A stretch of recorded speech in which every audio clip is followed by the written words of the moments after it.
लिख लीजिए weighted average of price relative method. This is one of the method of calculating weighted index number. We have two types of index number, sample index number and weighted index number. Sample index के लिए भी दो method हैं जो हमने कल पढ़े हैं. आज हम स्टार्ट करेंगे weighted index. इसका पहला मेथड है weighted average of price relative method. So according to this method, weighted sum of price relatives, that means price relative multiplied by weight is divided by the sum of weights. That is, in this method, the price relative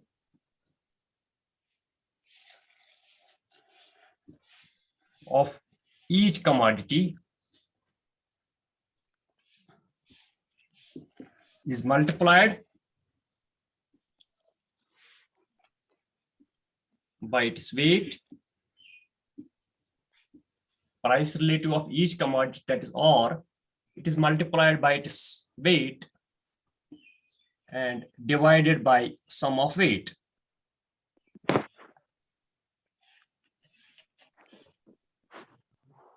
Sum of weight. Sum of price relative multiplied by its weight. Sum of price relative. Sum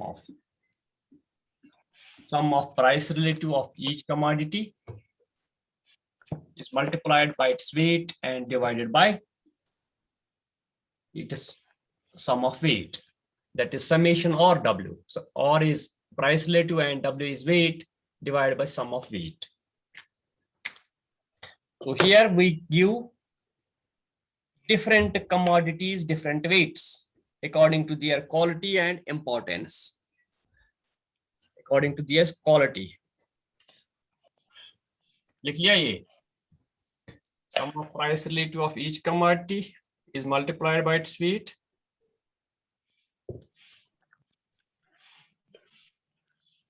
ये अब काट लीजिए. Price relative of each commodity is divided by sum of weights,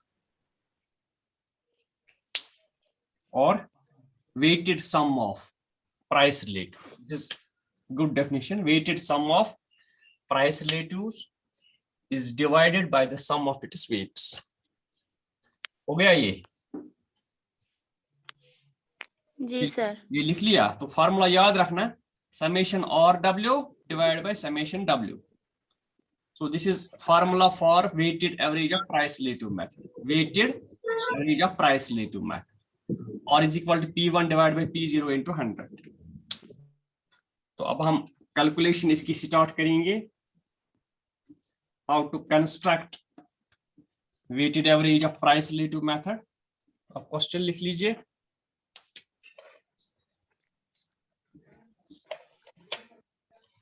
Given the following data,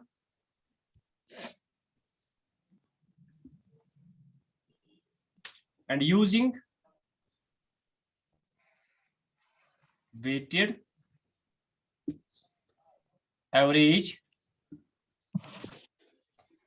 price relative method,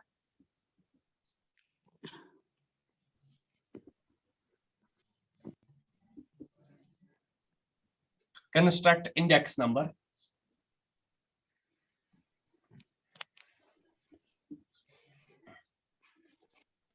for 2004 based on 1994 prices. हमारे पास data है. We have goods, we have weight.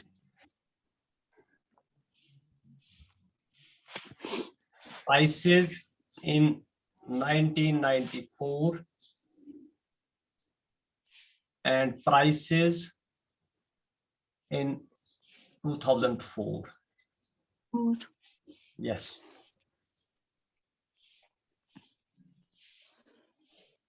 So this is P0, this is P1, and this is W. Weight is W. We have wheat, we have rice, we have milk, we have ghee, we have sugar. Weight is 40 because wheat is purchased in large quantity. Rice is 30, it is 15, it is 10, and this is 5. So total 100 आएगा. Total इसका continuously 100 आएगा. 100. Yes. Wheat का price 1994 में 100 rupees per quintal है. Rice का है 200, milk का है 2 rupees, ghee 8 and sugar 1. This is 200. It increased from 100 to 200. Price of wheat and price of rice increased from 200 to 800. 16 from 2 to 16, from 8 to 40, from 1 to 6 per kg. तो ये question दिया हुआ है. हमें निकालना है index number. P01 is equal to summation RW divided by summation W. और जो है वो बराबर है P1 divided by P0 into 100. ठीक है.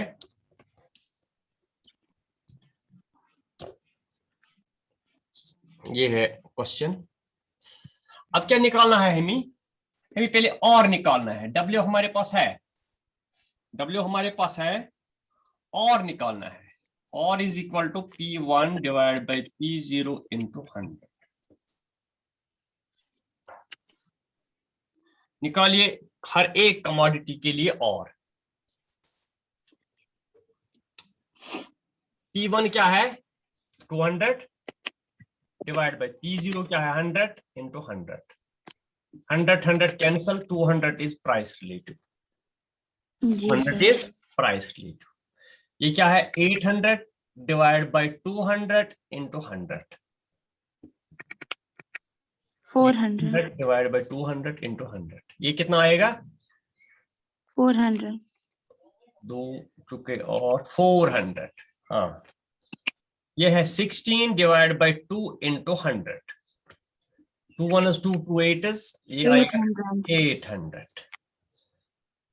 40 divided by 8 into 100. 1 is 5 is, ये 500. 500. सबको समझ आता है हम क्या करते हैं. 6 divided by 1 into 100, 600. ये आएगा 600. 600. ये हो गया. और अब हमें और W जरूरत है. और W और W को multiply. Yes. 40 into 200. 40 into 200. 8,000. 8,000. 40 into 200. इन दो कॉलम्स को मल्टीप्लाई कर दीजिए. 30 into 400. 12,000. 12. इसी तरह 15 into 800. सर इसका भी यही आता है 12,000. 12,000. 10 into 500. ये आएगा 5,000. 5,000. 5 into 600. ये आएगा 3,000. इसका टोटल कर दीजिए. समेशन और W आएगा. समेशन और W.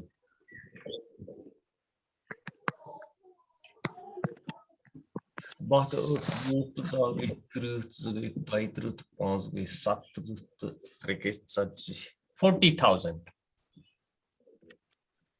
40,000.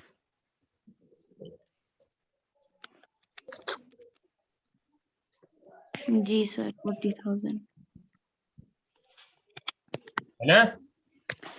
जी सर 40,000 समेशन डब्ल्यू कितना है 100, इसमें 100 ये 100 है। 37 7 10 5 5 10 5 मतलब 5 को हाफ जी लगाइए सर ये दो वैल्यूज इसमें, therefore P01 is equal to summation RW है 40,000 divided by summation W है 100। ये 2 0 और 2 0 खत्म, P01 is equal to 400। 400 yes, तो बेस ईयर इंडेक्स होता है 100, बेस ईयर जी सर इंडेक्स होता 100 है 100। 100 Therefore we can say that there has been the average increase in prices is 300। 300 Average, yes, increase in prices of all commodities is 300%, eh? Yes, 300। समझ आ गया? जी sir तुमको समझ आ गया हमने क्या किया? जी सर ये इतना जी दिया सर। हुआ है, weight, base year price, current year price, ये दिया हुआ है, हमें और निकालना है, that is price relative. P1 divide by P0 into 100, ये भी P1, 800 divide by 200, 16 divide by 2 into 100, 40 divide by 8 into 100, 6 divide by 1 into 100। तो ये बन गया, और फिर और W को मल्टीप्लाई करना है, 40 into 200 ये बन गया, 30 into 400 ये बन गया, 15 into this ये बन गया।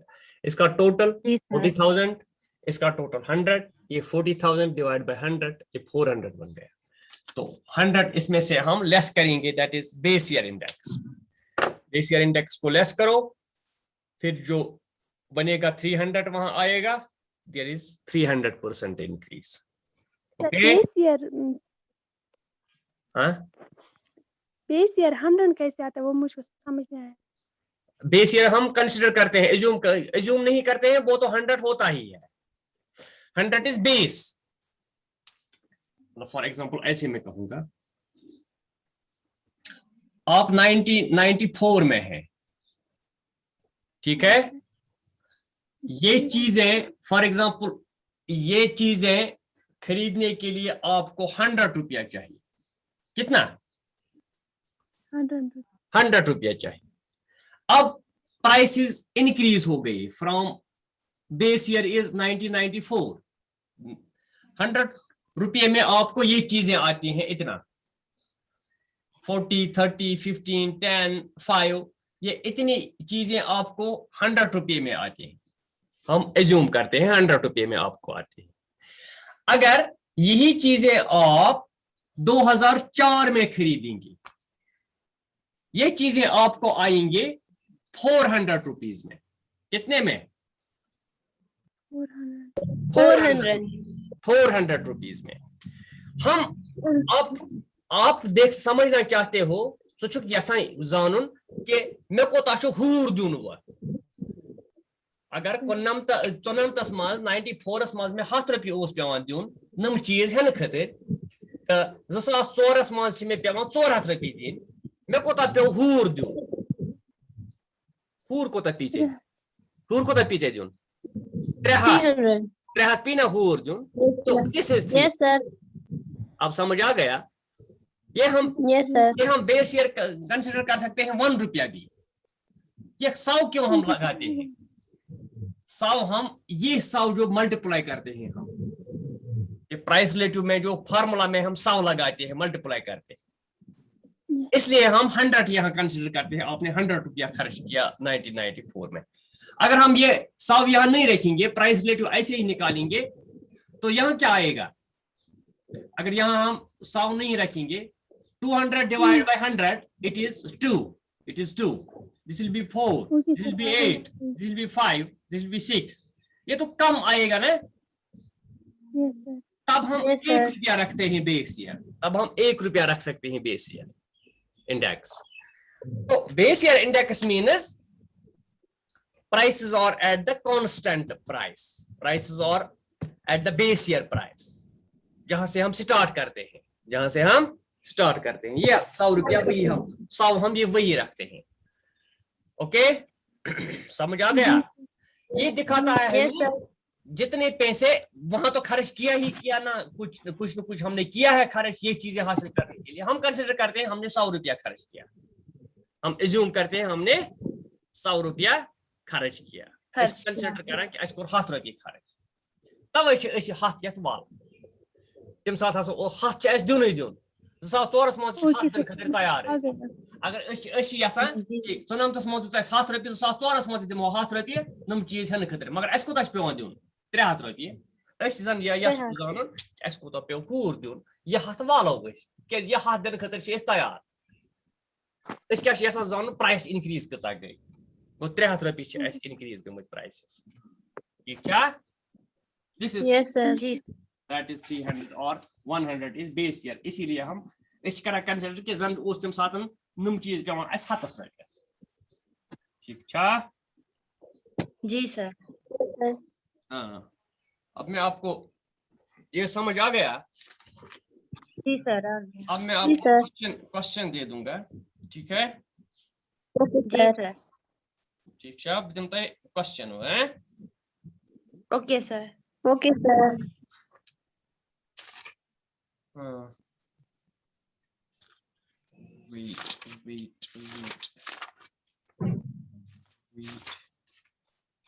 इस क्वेश्चन में है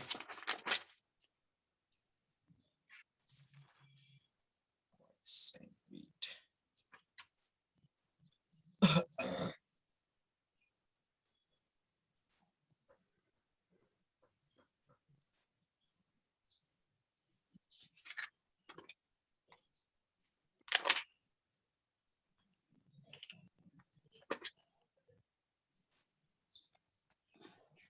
लिखिए आप।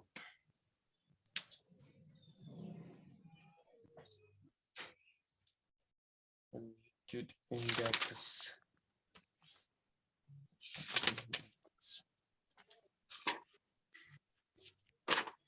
रीड के बहुत कम क्वेश्चन है इसमें।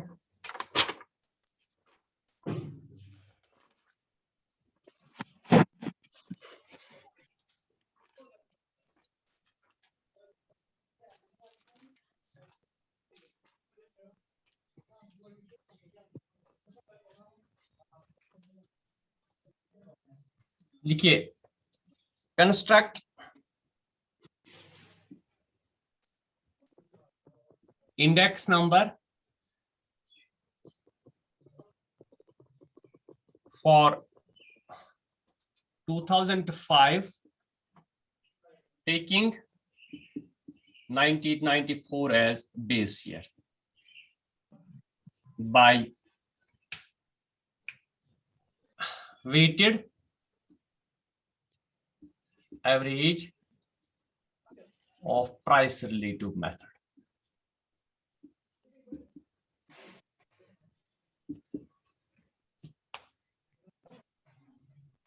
We have goods, we have weight,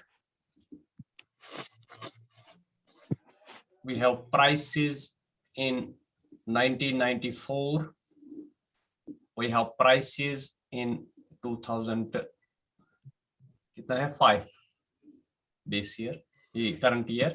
This is P0, this is P1, and this is weight.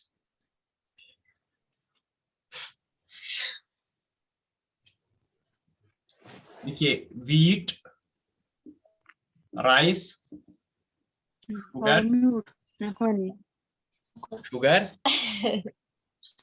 ghee, milk, fuel। ठीक है? जी सर। We have 30, 20, 10, 50 दागे 60, 5 के 65, 5 के 70, 70 दागे 60, others 20। और हाथ जी सर। 100 आ गया? जी सर। हाँ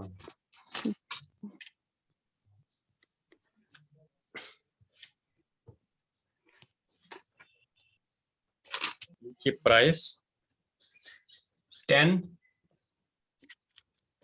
35, 30, 10,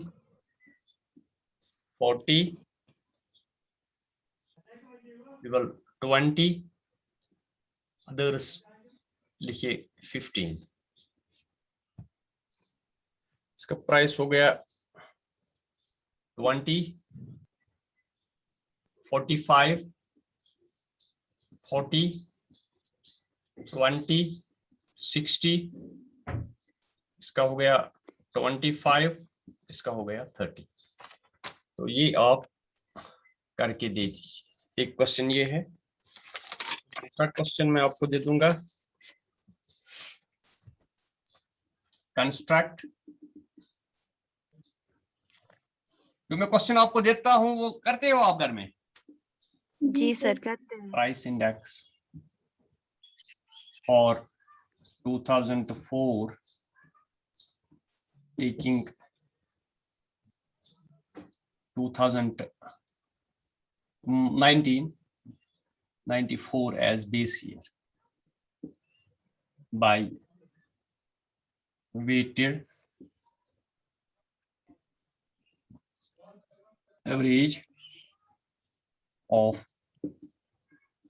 price relative method.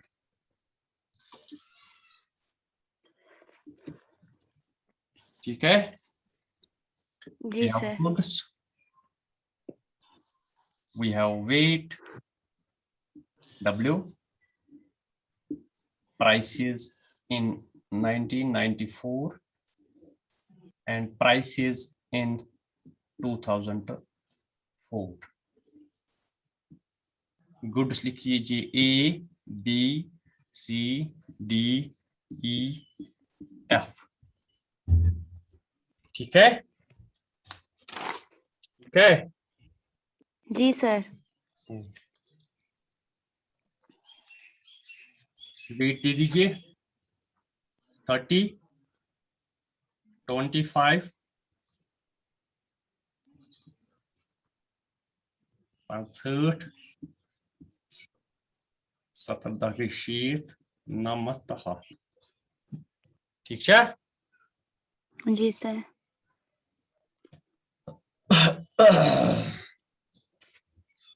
7, 8, 11, 10, 15, 20।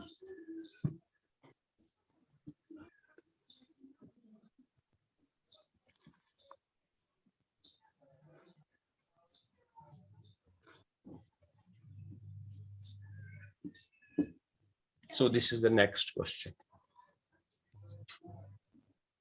ठीक है, जी सर। ठीक है। यस सर ठीक। ये है P0, Yes, sir. ये है P1, ये है W। ठीक है, निकालना क्या है आपको?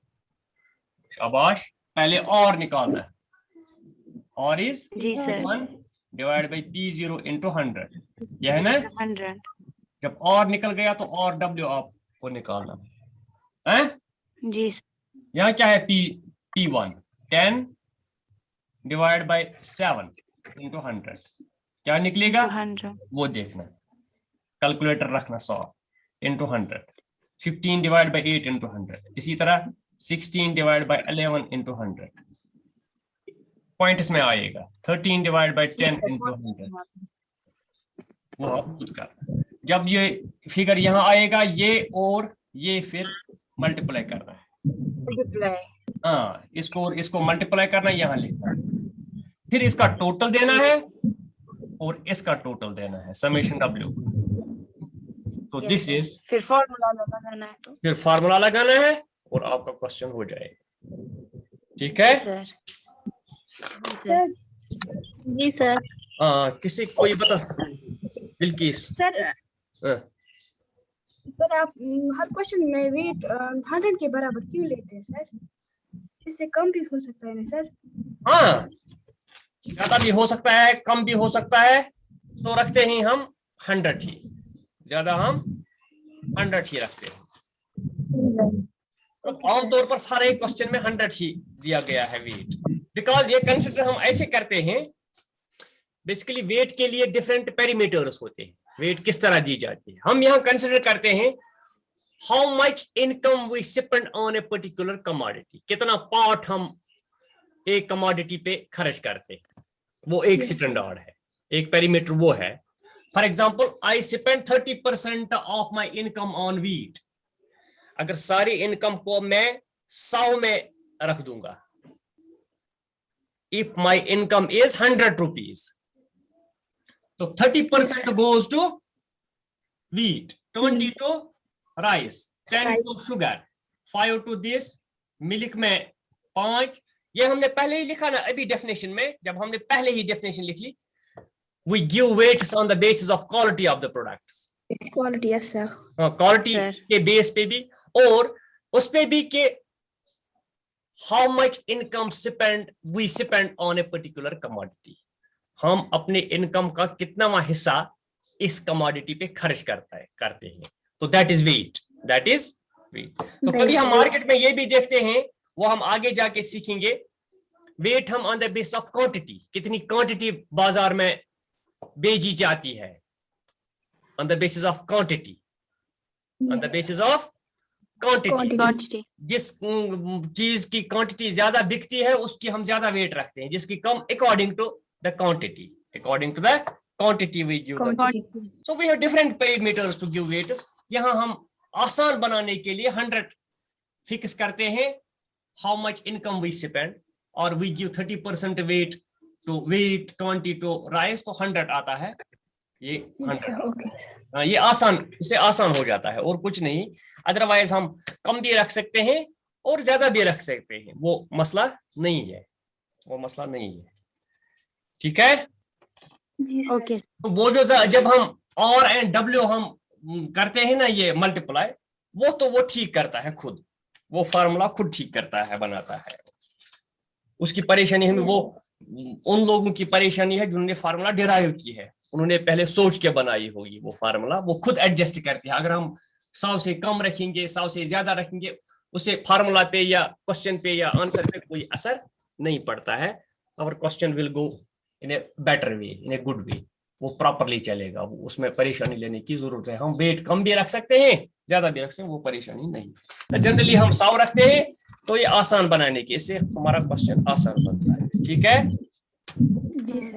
तो अब हमारा नेक्स्ट इसका है, ये तो था weighted average of price relative method और कैलकुलेटिंग वेटेड इंडेक्स नंबर, ये हो गया जी सर। हाँ, बेसिकली मैंने आपको पहले ही कह दिया, जब हम मेथड्स हमने स्टार्ट किए, methods of calculating index number, कितने मेथड्स हमारे पास अवेलेबल है। हमारे पास 2 मेथड्स थे, यहाँ 2 टाइप्स थे, one was sample index and another was weighted index, ठीक है, sample index number and weighted index number. इसमें हमने 2 पढ़ लिए ना, एग्रीगेटिव मेथड, हाँ, एग्रीगेटिव मेथड और वो price relative method, sample price relative method, sample average of price relative method. इसी तरह इसमें भी 2 मेथड है। अभी हमने एक पढ़ा है, क्या पढ़ा ये, weighted average, weighted average of price relative method, yes, weighted average of price relative method. इसके लिए दूसरा मेथड है हमारे पास, aggregative, weighted aggregative method, weighted aggregative method. So index calculate करने के लिए हमारे पास 4 मेथड है, sample aggregative method, sample average of price relative method, ये भी हो गया, ये भी हमने पढ़ लिया, ये भी आज पढ़ लिया, ये हम इंशाल्लाह कल पढ़ेंगे। Weighted aggregative method, weighted aggregative method हम कल पढ़ेंगे, weighted aggregative method, aggregative method. इसमें हमें 3 फार्मूलाज हैं, we have 3 formulas for calculating weighted aggregative method. एक तो है पास्चेस मेथड, पास्चेस मेथड, ठीक है। दूसरा हमारा जी है सर। लस्पियर्स मेथड, दूसरा है हमारा लस्पियर्स, Last यस, लस्पियर्स मेथड। तीसरा हमारा है फिशर्स मेथड। ये हम एक ही क्वेश्चन में सारे मेथड्स पढ़ेंगे, एक ही क्वेश्चन बनाएंगे, उसमें सारे मेथड्स ये पढ़ेंगे। जो फार्मूला, एक फार्मूला पास्ट ने दे दी, एक तो लस्पियर ने दे दी, फिशर ने तीसरी फार्मूला दे दी, that is under root of L into P, Laspeyres method into Paasche's method. So हम ये मेथड पढ़ेंगे, इसमें ये भी आएगा, ये भी आएगा, तीनों आएंगे। एक ही क्वेश्चन में आपको दिखाऊंगा कल, जिसमें तीनों मेथड आप कर सकते हैं। फिर मैं क्वेश्चन दे दूंगा, आप खुद ये कैलकुलेट कर सकते हो पास्टर्स मेथड। उसके लिए फार्मूलाज हमारे पास हैं, आसान से फार्मूलाज, ज्यादा मुश्किल नहीं है। तो इसका मतलब है इंडेक्स नंबर में हमें एक ही मेथड रह गया है, weighted, this weighted aggregative method, ये इंडेक्स। फिर हमारे पास और भी है कुछ method, cost of living index very important है, वो है कॉस्ट ऑफ लिविंग है, वो आगे आगे जाके, हाँ, और होलसेल प्राइस इंडेक्स है। तो उसके साथ हमारा ये इंडेक्स नंबर खत्म हो जाएगा। तो important one is still weighted aggregative method and cost of living index, वो तो अलग से पढ़ेंगे। तो ये इसके साथ है, ये इसका फोर्थ मेथड है, ठीक है। तो कल हम Okay, पढ़ेंगे, sir. अगर आप घर में भी आप देखोगे ये वेटेड एग्रीगेटिव मेथड क्या है, इसमें पास्टर्स मेथड है, फिशर्स मेथड है और ये लस्पियर्स मेथड है। ये आप खुद भी घर में प्रिपेयर करके कल आ सकते हैं क्लास में, ठीक है। Okay sir. मुझे लग रहा है काफी है आज के लिए, हैं? जी sir. Thank you very much, thank you.